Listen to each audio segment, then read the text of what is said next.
Спецэффекты, динамика, накал в каждом движении. Сначала завораживает, интригует и не обманывает. Дальше «Кармен» современная, без привязки к месту и эпохе.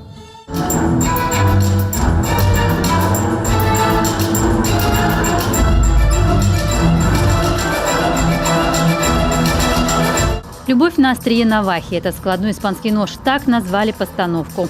Это немного другая история, но чувства, любовь, ненависть, ревность, страдания во все времена остаются неизменными. Наверное, сама «Кармен» остается «Кармен», и каждый трактует, наверное, по-своему. Но это Испания, это страсть, это желание быть любимой. Оно остается и сохраняется, и присуще «Кармен», в том числе и моей. В центре сюжета любовный четырехугольник. Образы героев в интерпретации Дмитрия Бушуева обретают новые черты. Ослепленный страстью Хозе не деревенский мальчик, а равный Эскамилью соперник. Кармен все-таки задумывается об истинной любви, а Микаэла, в отличие от первоисточника, полноценный персонаж. Героиня, безумно влюбленная в Хозе. Постоянно я за него, но, к сожалению, он меня не любит. Он уходит к Кармен, и от этого я страдаю, мне больно.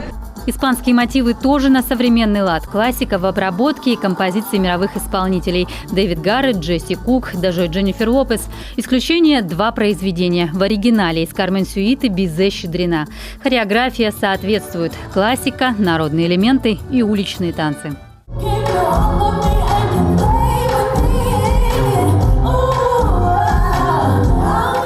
Это буквально шоу. Внимание зрителей всегда будет на острие. Зрелищность в динамике, смена хореографических форм, стилей, музыки, визуальных эффектов, костюмах. Всего их 50.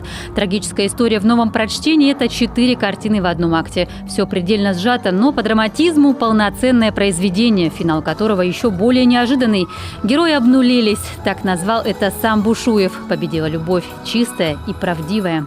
Мне многие задавали вопросы по этому поводу, что почему народный ансамбль не может, а идет на такие эксперименты. На самом деле мы экспериментировали, когда это с Ромео и Джульеттой, мы немножко побаивались, что это из этого получится с Олегом Игнатьевым, когда он приезжал на постановку.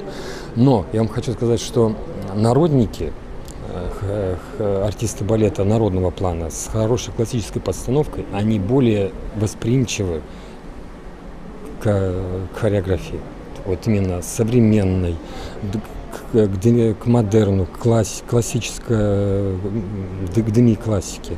Да? То есть они более динамичны, я бы так сказал. «Любовь на острие навахи» завершила цикл одноактных балетов, которые войдут в репертуар как отдельная программа. Впрочем, народное творчество, как прежде, в приоритете. И к юбилею коллектива есть необычные задумки и в родном народном танце. Ольга Коняева, Олег Костромин, телеканал «Юрган».